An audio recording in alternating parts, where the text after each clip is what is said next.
Hi hello friends, మరొక వీడియోతో మీ ముందుకు వచ్చేసాను. మా ఊరు బేతుపల్లి తిరణాలండి. అంకమ్మ తల్లి తిరణాల చాలా అంటే చాలా బాగా జరుగుతుంది.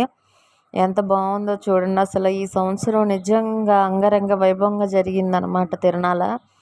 ఎంత గ్రాండ్గా ఉందో, నిజంగా సూపర్ అండి. చాలా చాలా చాలా బాగుంది తిరణాల మాత్రం. ఎంతోమంది జనాలు చక్కగా బొమ్మలు మంచిగా డబుక్కులు ఎంత బాగున్నాయి అంటే అంత బాగున్నాయి. అమ్మవారిని ఇంటింటికి ఆపి చక్కగా ఊరంతా ఊరేగిస్తారండి. ఎంత బాగుందో చూడండి. అసలు చాలా అంటే చాలా బాగుంది. ఈరోజుతో లాస్ట్ డే అండి. ఈరోజుతో లాస్ట్ డే తిరునాళ. ఎవరైనా చూడని వాళ్ళు ఉంటే మాత్రం కంపల్సరీగా వెళ్ళి చూడండి. నా వీడియోస్ మీకు నచ్చినట్లయితే లైక్ చేయండి, షేర్ చేయండి, సబ్స్క్రైబ్ చేయండి. Bye friends.